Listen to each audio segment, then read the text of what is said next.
बताना चाहता हूं कि जब हमने सत्ता संभाली और मंत्रिमंडल के रूप में हमारे मंत्रिमंडल ने शपथ ली, शपथ लेने के बाद सबसे पहले हमारी सरकार ने जो वादा अपने सरकारी कर्मचारियों से किया था कि उन्हें हम ओल्ड पेंशन स्कीम देंगे। हमने पहली ही कैबिनेट में तकरीबन 1,36,000 सरकारी कर्मचारियों को ओल्ड पेंशन स्कीम दी। उसका क्या असर हुआ? हमें यह पता था कि जैसे ही हम सरकारी कर्मचारी और अधिकारियों को ओल्ड पेंशन स्कीम देंगे, 1600 करोड़ रुपए की जो एडिशनल बोरिंग सरकार के पास पिछली जयराम सरकार को मिलती रही कि वो ओल्ड पेंशन स्कीम ना देने के कारण उनको मिलती रही, उन्होंने पहले ही हमारी ओल्ड पेंशन स्कीम देने के बाद 1,36,000 सरकारी कर्मचारियों को जो हमने ओल्ड पेंशन स्कीम दी, उन्होंने 1600 करोड़ रुपए हमारे काट दिए। हमने उस चुनौती का भी सामना किया और जब हमने आर्थिक लेखा जोखा मुख्यमंत्री बनने के बाद हमारे सामने रखा तो कहा कि इस प्रदेश का जो धन है वो सरकार का धन नहीं होता है। हम सरकारें तो 5 साल के लिए आती है, 5 साल के लिए चली जाती है, मुख्यमंत्री मंत्री 5 साल के लिए बनते हैं और चले जाते हैं, लेकिन जो आपका धन होता है, जो आपके काम में आना चाहिए, उस धन को बुरी तरह लुटा दिया गया। मैं ये कह सकता हूं, जो गरीब आदमी के पास पैसा जाना चाहिए था, जो आम आदमी के पास पैसा जाना चाहिए था, जो किसान के पास पैसा जाना चाहिए था, कर्मचारियों और अधिकारियों के पास उनके डीए की जो किस्तें मिलनी चाहिए थी, वो सब राजनीतिक लाभ के लिए लुटा दी गई। कई बार मुझे दुख होता है कि जो सत्ता की कुर्सी में होते हैं वो इस प्रकार कार्य करते हैं कि हम तो अब बन गए, अब जो सरकार के पास उसको बांटते जाओ बांटते जाओ। किनको बांटना होता है? जिस पर उस जनता का अधिकार है। वो जनता कौन है? जो 75 लाख में 60 लाख जनता जो गांव में निवास करती है, किसान से जुड़ी है, बागवानी से जुड़ी है, आम लोगों से जुड़ी है, उस जनता के पास संपदा का पैसा जाना चाहिए, उन्हें कुछ नहीं मिला। बड़े बड़े उद्योगपतियों को जमीनें दे दी गई और जमीन की कीमत देखिए, 1 रुपये स्क्वायर मीटर के हिसाब से दे दी गई कि इसने उद्योग लगाने हैं। ऐसे उद्योगों का फायदा क्या? जहां 1 रुपये स्क्वायर मीटर के हिसाब से अगर 1 बीघा जमीन की कीमत नापी जाए तो तकरीबन 5,000 रुपया बनती है। और कौन से क्षेत्रों में दी गई? बद्दी वाले क्षेत्र में, जहां जमीन की कीमत 1 बीघा की कम से कम 1 करोड़ और 2 करोड़ रुपए होगी। यही नहीं, जो बिजली पैदा होती है 3 रुपए पर यूनिट के हिसाब से उनको इंडस्ट्री के लिए बिजली देगी। हमारे पास क्या मिलता है उसको देने के बाद? पहले जब वैट था, एक्साइज थी, तो हमारे पास 4,000 से 5,000 करोड़ रुपए आता था, तब उनको देते तो अच्छा होता। आज क्या मिल रहा है? आज जीएसटी लगने के बाद हमें सिर्फ पूरे बद्दी के एरिया में जो फार्मा का एशिया का सबसे बड़ा हब है, सिर्फ 150 से 200 करोड़ रुपया जीएसटी के तौर पर मिल रहा है, जहां पहले 3 से 4 से 5,000 करोड़ रुपया आता था। उन लोगों को, बड़े बड़े उद्योगपतियों को जमीन दे दी। यहां पट्टे नहीं दे सके वो जो इतने सालों से बैठे हुए थे, उनके लिए कोई सोच नहीं रखी। उसके लिए कोई अगर सोच रखी तो कांग्रेस पार्टी की सरकार ने रखी, हमारे राजस्व मंत्री और हमारी सरकार ने रखी। मैं बात सुनता हूं जब ये कहते हैं कि हमने मेडिकल डिवाइस पार्क लिया। आप बताइए, मेडिकल डिवाइस पार्क 1500 बीघे जगह जिसकी कीमत 500 करोड़ रुपया है, इंडस्ट्रीज के नाम पर सिर्फ 23 लाख रुपए की लीज पर दे दी गई। और यही नहीं, कहा कि जो यहां उद्योग लगाएगा उसे 3 रुपए यूनिट बिजली मिलेगी, 10 साल तक पानी मुफ्त मिलेगा और उनके जो सामान बनेंगे उसके स्टोर को भी 10 साल हिमाचल प्रदेश की सरकार बनाएगी। ऐसा क्यों हुआ? ऐसा इसलिए हुआ, बिना सोचे समझे, जो जनता के अधिकार और जनता की नीतिगत विचारधारा को सोचे बगैर उन्होंने अपनी संपदा को लुटा दिया। हमारी सरकार ने फैसला किया। हमने कहा ये 500 करोड़ रुपए की जगह 23 लाख में, हम चाहे केंद्र सरकार हमें 100 करोड़ रुपया दे रही है, हमने वो वापस करेंगे। इस 500 करोड़ की जगह में हम अपने आप अपने संस्थान बनाएंगे और अपने युवा लोगों को रोजगार देंगे। जिस प्रदेश की आर्थिक स्थिति ये मैं बात इसलिए कह रहा हूं, अपना कर्जा चुकाने के लिए कर्जा लेना पड़ता है। उस विषम परिस्थिति में हमें सत्ता मिली, हम उस चुनौती का सामना करते रहे, हम उससे घबराए नहीं। हमने बोला कि जो चुनौती है उसका हम सामना करेंगे। सरकारी कर्मचारियों को 6 पे कमीशन दे दिया गया, चुनावों से पहले फटाफट घोषणा कर दी गई और 10,000 करोड़ रुपए का एरियर कहा, अगर सत्ता में आएंगे हम तो डबल इंजन की सरकार है, आगे 3-4 साल और झूठ बोलकर चला लेंगे और हम पर छोड़कर चलेंगे। हमने कहा हम सरकारी कर्मचारी अधिकारियों का एरियर भी देंगे, लेकिन इस व्यवस्था को बदलना होगा। ये जो भ्रष्ट व्यवस्था चली आई है उसमें हमने बदलाव के दिशा में आगे बढ़ना शुरू किया। उसका परिणाम क्या हुआ? 3,000 करोड़ रुपया जो भ्रष्टाचार के चोर दरवाजों से, आपको पता नहीं लगता है कि आपकी जेब से निकाला जा रहा है, लेकिन जो हम अर्थशास्त्र के रूप में उसको देखते हैं तो आपकी जेब से ही पैसा निकला है। वो 3,000 करोड़ भ्रष्टाचार के चोर दरवाजे से जो बड़े बड़े उद्योगपतियों को बांट दिया जाता था, लुटा दिया जाता था, हमारी सरकार ने उस भ्रष्टाचार के चोर दरवाजे को बंद किया और 3,000 करोड़ रुपए का राजस्व कमाया। आर्थिक आपदा के बाद दूसरी सबसे बड़ी आपदा इस प्रदेश के इतिहास में हमारी प्राकृतिक आपदा आई। प्रदेश ने कभी सोचा भी नहीं था कि इतनी भयंकर आपदा आएगी। 650 लोग मौत का शिकार हुए, हमें छोड़कर चले गए। तकरीबन 23,000 घर हिमाचल प्रदेश के 23,000 घर हिमाचल प्रदेश के या तो पूर्णतः नष्ट हो गए या आंशिक रूप से नष्ट हो गए। 7 जुलाई 2023 को कुल्लू में इतनी भयंकर आपदा आई, मैं अपने विधानसभा क्षेत्र में था। पूरा मंत्रिमंडल और हम सब लोग वहां पहुंचे, कुल्लू पहुंचे। ना बिजली थी, ना सड़क थी, ना पीने का पानी था। ऐसी भयंकर आपदा हमारे जीवन काल में हमने कभी नहीं देखी। पूरी मंत्रिमंडल के सदस्य वहां जाकर बैठ के ले रहे थे और आप देखिए 75,000 पर्यटक देश विदेश के फंसे हुए थे। कोई घटना हो जाती, हिमाचल की तरफ पर्यटक रुख ना करते। सभी मंत्रिमंडल के सदस्यों ने दिन रात मेहनत की और आपको मैं बताना चाहता हूं कि 48 घंटे में हमने बिजली वापस लाई और 75,000 पर्यटकों को सही सुरक्षित उनके स्थान पर ले गए।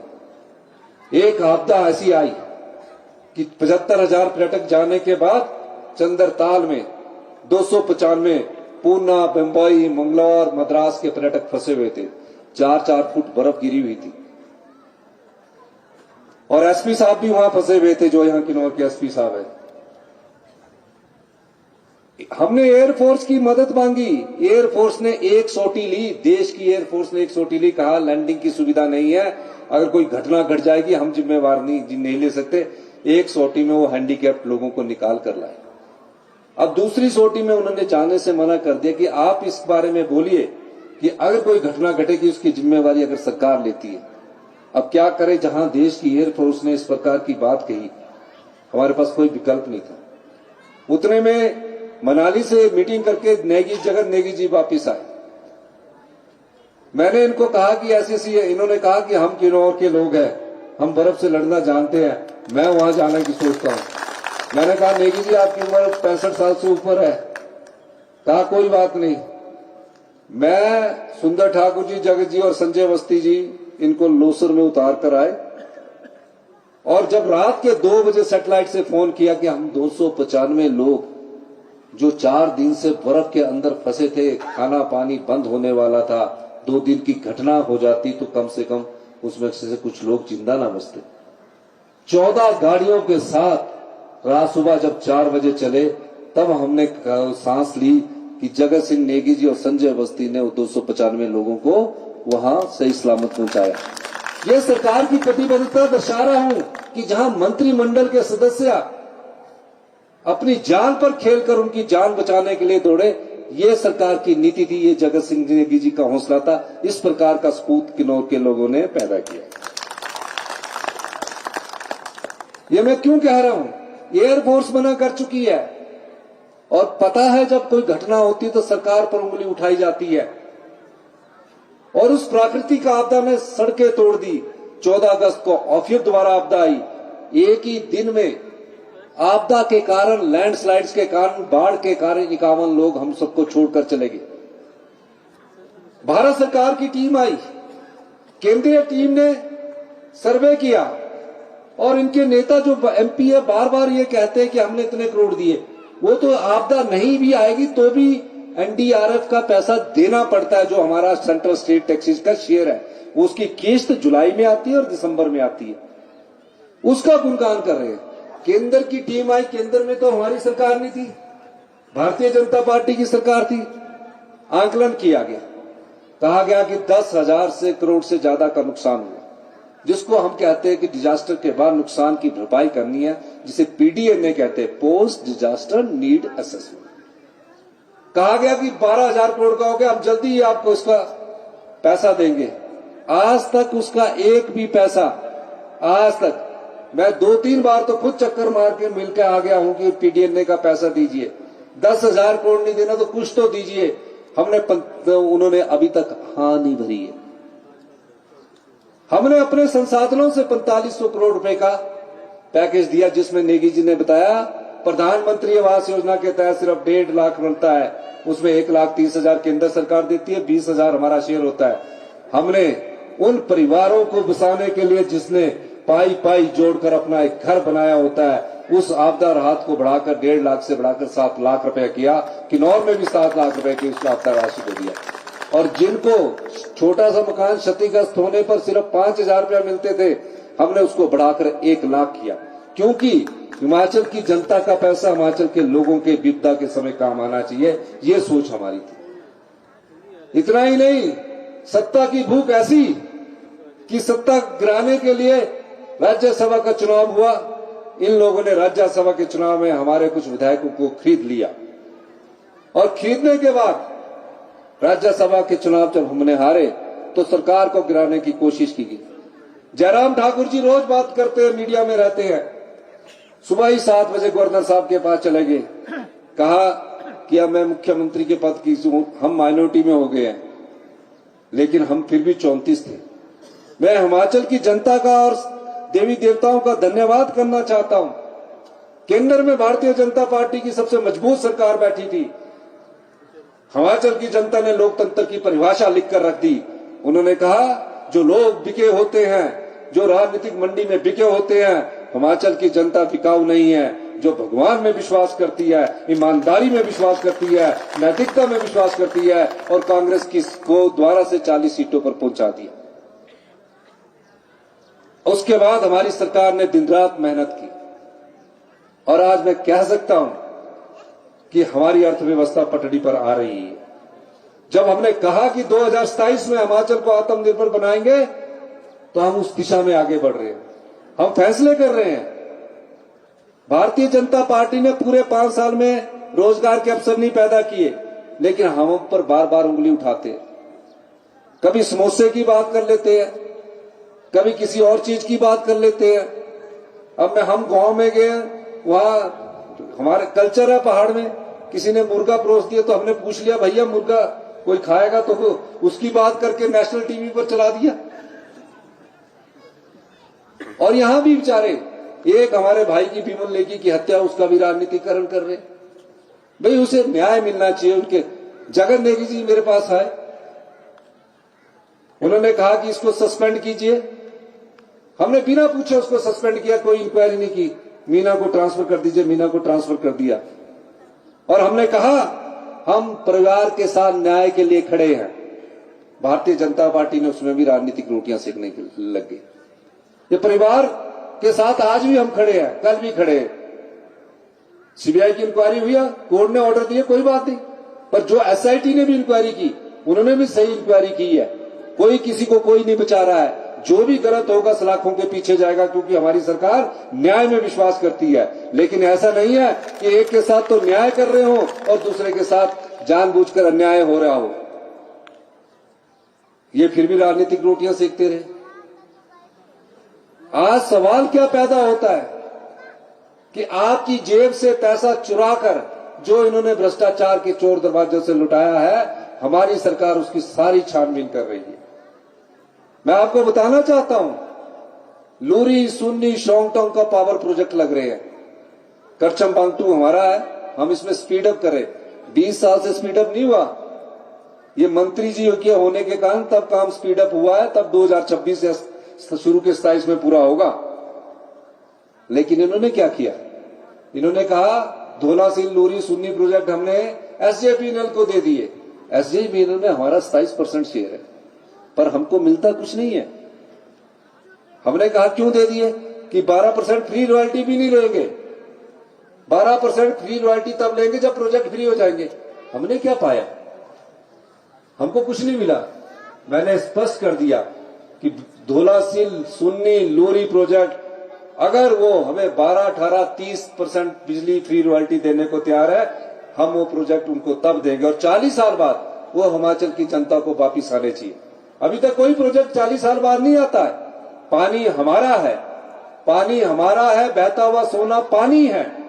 इससे हमारी आत्मनिर्भरता हो सकती है और हम उस प्रोजेक्टों को, अगर उन्होंने हमारी शर्तें नहीं मानी, सरकार उसको टेक ओवर कर लेगी और उनको जो खर्चा किया उसका पूरा पैसा देगी। हमारी सरकार इस प्रकार के फैसले करती है। यही नहीं, आज मैं आपको यह भी कहना चाहता हूं, आपको हमने जो कहा कि 1500 रुपया हम देंगे, मैं ये कहना चाहता हूं कि कल्पा की तीनों पंचायतों को नगी जी मुझे कह रहे थे, तीनों ब्लॉकों को आने वाले समय में हम 1500 देंगे। उसकी प्रक्रिया जारी है। ये तो किसान सम्मान निधि के 6000 दे रहे हैं ना, सिर्फ 6000 दे रहे हैं, हम 18000 रुपया पर महिला देंगे। पहले स्टेज पर हमने क्या किया, पहली स्टेज पर हमने किया जो 1050 और 1150 पेंशन मिलती थी उसको हमने बढ़ाकर 1500 किया, वो हमने किया। ये तो 50-50, 100-100 रुपया बढ़ाकर करते थे। आज 1500 रुपया हर महिला को मिल रहा है जिनको पेंशन लगी है। 59 साल से ऊपर सभी लोगों को, महिलाओं को 1500 रुपया मिल रहा है, वो आपका पैसा है और हम उस वादे को पूरा आने वाले साल में करेंगे। मैं एक और बात आपको कहना चाहता हूं, कई बार ये नौकरियों की बात करते हैं, मैं नौकरियों का आंकड़ा देना चाहता हूं और कई बार मैं देखता हूं कि सोशल मीडिया भी तरह तरह के आंकड़े लिख देता है। आप भी लिख लीजिए, करेक्ट कर लीजिए और प्रिंट मीडिया भी कर लीजिए। इस साल तकरीबन 25,000 भर्तियां होने जा रही है। 2000 वन मित्र भर्ती हो चुके हैं, 961 TGT arts, TGT medical, TGT non medical की एडवर्टाइजमेंट निकल गई है। उसमें भी हमने कहा कि राज्य चयन आयोग 2 साल बंद रहा तो उनकी उम्र 45 से बढ़ाकर 47 साल वाला भी उसमें अप्लाई कर सकता है। वो डेट उसकी अभी जारी कर दी गई है। 1000 जेबीटी के पद हम निकालने जा रहे हैं, 1000 पटवारी के पद हम निकालने जा रहे हैं, 6000 एनटीटी की भर्ती हम करने जा रहे हैं, 7000 आया की भर्ती हम करने जा रहे हैं, 800 पैरा टीमेट की भर्ती हम करने जा रहे हैं और 3000 हमने batch wise JBT, TGT medical, TGT non medical की भर्ती कर दी है। इन्होंने पूरे 5 साल में 12,000 भर्तियां की। आप देख रहे होंगे इंटरव्यू हो रहे हैं। 1200 पुलिस भर्ती की प्रक्रिया जारी है, 700 होम गार्ड भर्ती करने हम जा रहे हैं। अब जितनी और पोस्टें हम सारी भर्ती करने जा रहे हैं। हमने 5 लाख रोजगार के अवसर बोला था, रोजगार के अवसर पैदा किए। किसानों की आय कैसे बढ़े, इसके लिए हमने दूध का समर्थन मूल्य, किसी देश के किसी प्रदेश में दूध का समर्थन मूल्य नहीं है। हिमाचल प्रदेश ही एक ऐसा प्रदेश है जहां दूध का समर्थन मूल्य 51 रुपए कर दिया गया है और उसके साथ उसको किराए के 2 रुपए पर लीटर के हिसाब से भी दिया जा रहा है। यानी कि गाय वाला से दूध सरकार 53 रुपए प्रति लीटर के हिसाब से खरीदेगी और उसके गाय के गोबर से जो मक्की पैदा होगी वो 40 रुपए किलो सरकार खरीदेगी और जो गेहूं पैदा होगा वो 60 रुपए किलो सरकार खरीदेगी, क्योंकि ग्रामीण अर्थव्यवस्था को मजबूत करने के लिए ये सब चीजों की जरूरत है। इसके अलावा जो बच्चे अपनी मां को खो चुके हैं, अपने पिता को खो चुके हैं, हिमाचल प्रदेश हिंदुस्तान का पहला ऐसा राज्य बना जिसने कानून बनाकर उन बच्चों को यह अधिकार दिया कि सरकार ही माता है, सरकार ही पिता है, उन्हें चिल्ड्रन ऑफ द स्टेट का दर्जा देकर कानूनी अधिकार दिया क्या है ये कानून? पैदा होने के बाद से बच्चे के माता पिता अगर उसको छोड़कर चले जाते हैं तो 1,000 रुपया उसके अकाउंट में हर महीने जाएगा और 18 साल के बाद 4,000 रुपया हर महीने उसके अकाउंट में जाएगा। उसकी स्कूल की पूरी पढ़ाई का फीस का खर्चा हिमाचल प्रदेश की सरकार देगी। हॉस्टल में रहता है, 18 साल के बाद डॉक्टर बनता है, इंजीनियर बनता है, उसका पूरा खर्चा हिमाचल प्रदेश की सरकार देगी। मेडिकल कॉलेज की फीस 75,000 रुपया है। कई ऐसे बच्चों की मेडिकल कॉलेज की फीस सरकार दे रही है, इंजीनियरिंग कॉलेज की फीस सरकार दे रही है, हॉस्टल की फीस सरकार दे रही है और सर्दी के लिए कपड़ों के लिए अलग पैसे दे रही है, गर्मी के लिए कपड़ों के लिए अलग पैसे दे रही है। ये कहां का पैसा है? ये कोई मेरी जेब से नहीं है, ये आपका पैसा है, जनता का पैसा है जिसमें उनका अधिकार है। ये हमने चोर दरवाजे बंद करके उनको दिया है। इसके अलावा जो बहन विधवा हो जाती है उनके बच्चों की पढ़ाई का पूरा खर्चा भी इंदिरा गांधी सुख शिक्षा योजना के तहत हम अपनी विधवा बहनों के बच्चों को दे रहे हैं। 27 साल तक सारी पढ़ाई का खर्चा सरकार देगी, हॉस्टल का खर्चा सरकार देगी, जिसकी आय 3 लाख रुपए से कम है।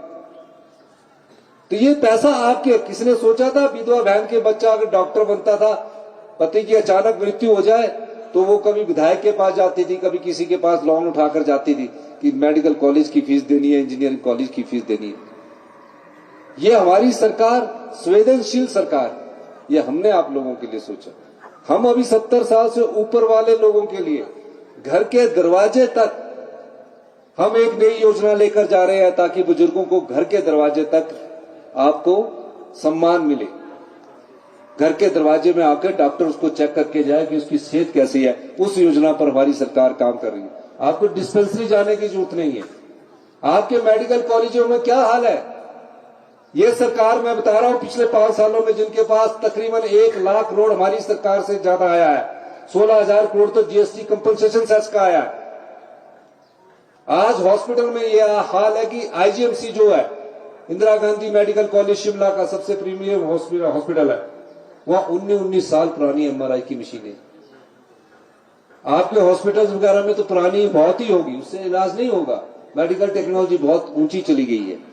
इसलिए हम 2 मेडिकल कॉलेज में हाई एंड मेडिकल टेक्नोलॉजी ला रहे हैं ताकि हमारे गरीब लोगों को, आम आदमी को इंसाफ मिल सके और इलाज मिल सके। हमने उसके लिए कब तकरीबन 100 करोड़ रुपए का बजट इस प्रावधान में किया है कि आने वाले समय में सबसे हाई एंड मेडिकल टेक्नोलॉजी होगी। अब सुधार की दिशा में हम आगे बढ़ रहे हैं, लेकिन उसमें आपका साथ चाहिए। इन्होंने एक हिमकेयर योजना बनाई। हिमकेयर योजना में क्या किया कि सब प्राइवेट हॉस्पिटल वालों को लाइसेंस दे दिया कि आप इलाज करेंगे। तकरीबन 250 करोड़ रुपया उनका देना था। जो डॉक्टर नौकरी करना चाहे, एमबीबीएस वालों ने हॉस्पिटल खोल दिए और उनके हॉस्पिटल एक ही वर्ष में 4-4 करोड़ रुपए की उनकी देनदारियां होगी। मशीनें नहीं है उनमें, लेकिन देनदारियां सरकार की है। हमने कहा कि प्राइवेट हॉस्पिटल अच्छे हॉस्पिटल हो सकते हैं, लेकिन इसमें हिमकेयर कार्ड की सुविधा नहीं मिलेगी। सिर्फ डायलिसिस की सुविधा के लिए उनको हमने अलाउ किया। अभी भी हमें प्राइवेट मेडिकल कॉलेज की तकरीबन 100-150 करोड़ रुपए की देनदारियां, ये आपका पैसा लुटाया। हमने हिमकेयर कार्ड में ये भी देखा और ये पाया गया कि हिमकेयर कार्ड में जो इनकम टैक्स वाले हैं वो भी उसका फायदा उठा रहे हैं, जिनके जो 50-50 लाख रुपए इनकम टैक्स दे रहे हैं। हमारी सरकार ने फैसला किया कि साल में 4 बार हिमकेयर कार्ड को बनाया जाएगा और जो अगर कोई भी एक्सीडेंटल केस वाला व्यक्ति जाएगा उसको हिमकेयर कार्ड बनाने की भी जरूरत नहीं होगी, उसका मुफ्त इलाज करवा दिया जाएगा। और दूसरा, उनको पूरी सुविधा मिलेगी। लेकिन इस पर भी ये बात करते, अरे आपने 800 करोड़ रुपया हिमकेयर कार्ड के लिए खर्च करवा दिया और जब देखा गया तो कई पेशेंट तो बेचारे हिमकेयर कार्ड का बारे में कार्ड बना हुआ उनके नाम से है, एक बार वो दिखाने गए, दूसरी बार दिखाने नहीं गए, लेकिन उस कार्ड पर तकरीबन 2-2 लाख रुपए की दवाइयां इशू हो चुकी है।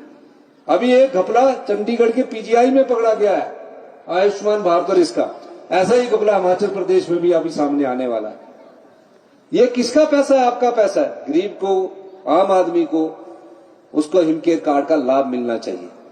लेकिन क्या ऐसे लोगों को जो इनकम टैक्स देते हैं लाखों रुपया इनकम टैक्स दे रहे हैं, वो हिमकेयर का कार्ड उनकी सुविधा उन्हें नहीं मिलनी चाहिए। उन्हें तो खुद ही इस बारे में विचार करना चाहिए कि क्या हमें हिमकेयर कार्ड की सुविधा लेनी चाहिए या नहीं लेनी चाहिए। हमारी सरकार आप लोगों के लिए हित में हमेशा उचित फैसले करने की दिशा में आगे बढ़ रही है। स्कूल खोल दिए गए, और क्या किया कि स्कूल खोल दो जी, यहां हॉस्पिटल खोल दो। पीएससी तो मैं कल यहां 10 डिक्लेयर करके चला जाऊं, उस पीएससी डिक्लेयर कर दी, नोटिफिकेशन की कॉपी लेकर आपके पास आ गए, ना वहां डॉक्टर है ना स्टाफ नर्स है, एक क्लास 4th लगाया हुआ पैरासीटामोल दे देता। वो तो आजकल बच्चे अपने ही आप ही देख कर दे देते कि सिर दर्द है तो पैरासीटामोल। ऐसे ऐसे तो इन्होंने संस्थान खोले और स्कूल वहां खोल दिए। एक स्कूल में अगर साइंस के टीचर पूरे थे, उस स्कूल से एक साइंस का टीचर दूसरे स्कूल में भेज दिया और साइंस क्लासेस स्टार्ट कर दी। उस स्कूल का भी बेड़ा गर्क हुआ और दूसरे का भी बेड़ा गर्क किया। क्वालिटी एजुकेशन में आप 21वें स्थान पर पहुंच गए। मैं खुद सरकारी स्कूल में पढ़ा हूं, आम स्कूल में पढ़ा हूं, सरकारी स्कूल में तब पढ़ाई होती थी, तब मास्टर से डर भी लगता था और शिक्षा का स्तर भी की गुणवत्ता भी थी। आज भी सरकारी स्कूलों में पढ़ाई बहुत अच्छी होती है। फिर ऐसा क्या विचार बना कि हम गवर्नमेंट स्कूलों में जाने से कतराने लगे और जो 7 लगता वाला टाई वाला स्कूल है उसमें जा रहे हैं। हमने उसमें भी परिवर्तन कर दिया, कहा कि पहली कक्षा से इंग्लिश मीडियम स्टार्ट करेंगे।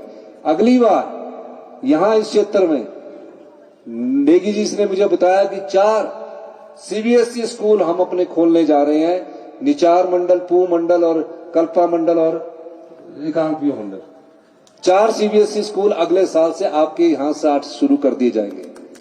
डे बोर्डिंग स्कूल शुरू कर दिए जाएंगे। वहां पढ़ाने वाले टीचर भी अच्छे हैं। शिक्षा की गुणवत्ता और हेल्थ सेक्टर में हमारी सरकार की प्राथमिकता है। 1000 करोड़ का इलाज हिमाचल प्रदेश के लोग हिमाचल प्रदेश से बाहर करवाते हैं। क्यों? डॉक्टर हमारे हैं सारे हिंदुस्तान में सबसे बेस्ट, लेकिन टेक्नोलॉजी सबसे पिछड़ी हुई है। इस दिशा में भी हम आगे बढ़ेंगे। मुझे नेगी जी ने कहा कि वहां स्पोर्ट्स कॉम्प्लेक्स बनना है। मैं उस स्पोर्ट्स कॉम्प्लेक्स के लिए जो अभी जिसका टेंडर हो चुका है उसके 10 करोड़ रुपए देने की मैं घोषणा करता हूं। उसके साथ एक इंडोर स्टेडियम बनना है जिसमें वॉलीबॉल, बॉक्सिंग, शूटिंग, ये 3 स्टोरी होगी। उसके लिए मैं इनिशियल स्टेज पर 10 करोड़ रुपए देने की भी घोषणा करता हूं। अगर ये काम स्पीड अप करेंगे तो जो 28 करोड़ रुपया वो भी हम पूरा आपको इसमें उपलब्ध करवा देंगे। जो डे बोर्डिंग स्कूल बनना है उसके लिए माननीय नेगी जी जो प्रस्ताव देंगे उसके आधार पर हम डे बोर्डिंग स्कूल को बनाएंगे ताकि गांव के बच्चे अच्छी शिक्षा प्राप्त कर सके और उनका खाना दिन का भोजन होगा, पौष्टिक आहार वो स्कूल में मिलेगा, ताकि वो दिन में खाना खाएं, उसके बाद खेल खेले और लाइब्रेरी में बैठे और शाम को अपने माता पिता के पास जाकर उनसे संस्कार भी सीखे, ताकि उनको माता पिता के साथ रहकर और स्कूल में पढ़कर कैसे भविष्य की चुनौतियों का सामना करना है, इस चीज के लिए हमारी सरकार तैयारी कर रही है। ये कोई रातों रात नहीं होने वाला। अगर हम सोचे ये बदलाव चल रहा है, सरकार व्यवस्था परिवर्तन के द्वारा बदलाव ला रही है। इतनी नौकरियां पहले कभी नहीं निकली थी। इसमें आउटसोर्स भी है, रेगुलर भी है, कॉन्ट्रैक्ट पर भी है। कॉन्ट्रैक्ट तो अब खत्म हो चुका है, प्रोबेशन ट्रेनी पर भी है। सारी नौकरियां निकल रही है। अभी यहाँ किन्नौर में एक वेलनेस सेंटर नेगी जी ने स्वीकृत करवाया है, जहां डॉक्टर हो गया, स्टाफ नर्स होगी, बी फार्मेसी होगा, एक जीओआईटी होगा। अभी इसमें और भी कई प्रकार से हेल्थ सेक्टर में हमारी सरकार पैसे खर्च कर रही है। इसके अलावा जो भी आइस स्केटिंग रिंक है ये बहुत अच्छी बात है। इस रिंक को सर्दियों में भी चालू किया जाए। इसके लिए जो पैसा लगना होगा उसके बारे में मैं माननीय मंत्री जी से बात करूंगा, और इस आशा के साथ कि हम लोग सत्ता में सत्ता सुख के लिए नहीं आए हैं। मैंने कई बार कहा है, हम उस भ्रष्ट व्यवस्था को बदलने के लिए आए हैं जो काफी सालों से आपके धन को लूट रही है, आपकी संपदा को लूट रही है। ये बात मैं इसलिए कह रहा हूं कि आपकी संपदा जो लूटी जा रही है उसका पता नहीं लगता है, लेकिन आपके जेब से जब पैसा निकलता है और वो दूसरे धन्ना सेठों की जेब में जाता है, उसको रोकने के लिए हम आए। इसलिए हमने बार बार कहा है, हम सत्ता में सत्ता सुख के लिए नहीं आए हैं, व्यवस्था परिवर्तन के लिए आए हैं।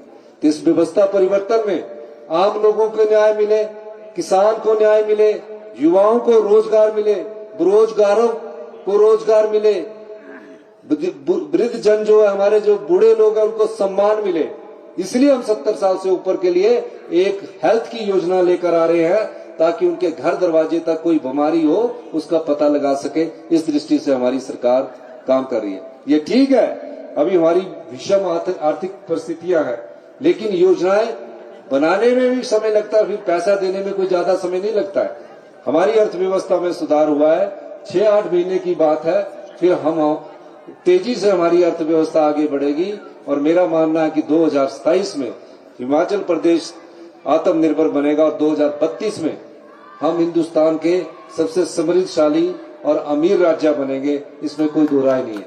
आज बन सकते हैं, हमको कोई पैसा लेने की जरूरत नहीं है। अगर हमारा अधिकार दे दिए जाए, 4,500 करोड़ रुपया, 9,000 करोड़ रुपया जो एनपीए का आया है, सरकारी कर्मचारी और अधिकारियों का जो शेयर बनता है, जिसमें उनका आधा शेयर है, आधा सरकार ने दिया, वही वापस नहीं कर रहे। बीबीएमबी से, भाखड़ा ब्यास मैनेजमेंट बोर्ड से 4300 करोड़ रुपया हमारा एरियर है। सुप्रीम कोर्ट ने हमारे हक में फैसला कर दिया, लेकिन हमारे को अवार्ड ही नहीं दे पा रहे। हमने भी कहा, हमने हरियाणा सरकार को कहा कि आप अड़ंगा अड़ा रहे हैं, अगर किसाऊ पर बांध बनाना है, आपने हमारा पानी लेना है, तो सबसे पहले सुप्रीम कोर्ट में एफिडेविट दीजिए कि इस पैसे देने में हमें कोई ऐतराज नहीं होगा, तब हम किसाऊ पर आपसे बात करेंगे। और हम उनको कहा है, अभी मेरी उनसे मीटिंग होने वाली है, मैं पंजाब के मुख्यमंत्री से भी बात करूंगा कि जो हमारा अधिकार है, हमारे पास पानी ही सबसे बड़ा संपदा है, इस अधिकार को मत रोकिए। ये भी नहीं हमारा दे रहे, पीडीएमए का नहीं दे रहे। अगर यही मिल जाए तो हमारा तो 75 लाख की जनता को, अर्थव्यवस्था को मजबूत करने के लिए कोई जरूरत ही नहीं है। सबका ये भी दे देंगे, सबको फंड भी दे देंगे और कोई फंड की कमी नहीं रहेगी। लेकिन ये सरकार फेडरल स्ट्रक्चर्स में विश्वास रखती है, पर उनको भी सोचना पड़ेगा कि हमारे अधिकारों का हनन हुआ तो निश्चित तौर पर हमें कुछ भी करने के लिए, कानूनी लड़ाई लड़ने के लिए मजबूर होना पड़ेगा। इन्हीं शब्दों के साथ मैं एक बार फिर से जगत नेगी जी का बहुत बहुत धन्यवाद करना चाहता हूं और ये भी कहना चाहता हूं कि भारतीय जनता पार्टी ने जो डबल इंजन की सरकार जयराम ठाकुर जी की थी, 17 से 22 में सबसे ज्यादा अगर जनता की संपदा को किसी ने लुटाया है तो पिछली भारतीय जनता पार्टी की सरकार है। 1000 करोड़ रुपए की बिल्डिंगें बना दी है, 1000 करोड़ की। आप बताइए, 1000 करोड़ की बिल्डिंगें बनाते, अगर इससे अच्छा स्कूल बनाते, बच्चों की पढ़ाई के अच्छे स्कूल बनाते, अच्छे टीचर नियुक्त करते, तो बच्चे अपने आप ही किसी भी हिंदुस्तान के कोने में जाकर अपना रोजगार प्राप्त कर सकते थे। हेल्थ इंस्टीट्यूशन बनाते तो 19 साल पुरानी एमआरआई की मशीन आईजीएमसी में ना देखनी पड़ती, लेकिन उन्होंने बिल्डिंगें बनाई, आज खाली पड़ी है। कांगड़ा में बिल्डिंगें खाली है, मंडी में बिल्डिंगें खाली है, हमीरपुर में बिल्डिंगें खाली है, उन्ना में बिल्डिंगें खाली है, शिमला में बिल्डिंगें खाली है। और खाली बिल्डिंगें जहां 50-100 करोड़ रुपया लगा है, ये आपका पैसा है। हमने कहा हम बिल्डिंग वहां बनाएंगे जहां शिक्षा संस्थान में जरूरत होगी और अच्छी क्वालिटी की बनाएंगे, ताकि हमारे बच्चे उस बिल्डिंग में बैठकर अच्छी पढ़ाई भी कर सके और खुश होकर स्कूल आए। इस प्रकार की प्रक्रिया की सोच हमारी सरकार ने रखी है। इन्हीं शब्दों के साथ अंत में मैं जिन पट्टाधारियों को माननीय जगत सिंह नेगी जी के कारण आज पूरे प्रदेश में एक अभियान चला हुआ है। नेगी जी ने सबसे पहले अपने मंत्रिमंडल का फायदा उठाया कि राजस्व मंत्री है, क्योंकि इन्हीं के अंडर आते हैं ना रेवेन्यू मिनिस्टर। सबसे पहले आपको 500 लोगों को पट्टे दे दिए और दूसरे लोगों को भी देने, मैंने अभी खुद देरा में मेरे को 90 पट्टे दिए और आज 25 लोगों को और पट्टे दिए। तो ये मंत्री का फायदा होता है। अगर ये हॉर्टिकल्चर ही होते, रेवेन्यू नहीं होते, तो पट्टे नहीं मिलने थे।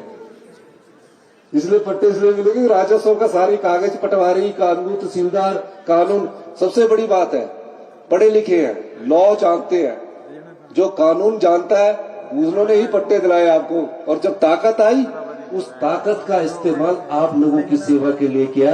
ये चीज आपने ध्यान रखी। यही एक ईमानदार और सच्चे सेवक की निशानी जगत सिंह नेगी जी है, ये मैं कहना चाहता हूँ। आपने मेरी बात सुनी, आपका बहुत बहुत धन्यवाद। इस आशा के साथ कि आप लोग सब लोग आज पट्टे लेंगे और आने वाले समय में आप लोग सब कांग्रेस पार्टी के साथ मजबूती से खड़े होंगे और जो चुनौतियां हमारे सामने हैं उसमें सरकार का साथ देंगे। यही मैं कहना चाहता हूं। धन्यवाद। जय हिंद, जय हिमाचल।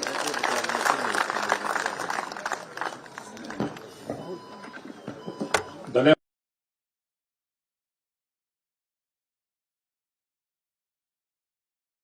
वो हम सब युवाओं के लिए एक प्रेरणा स्रोत है। आप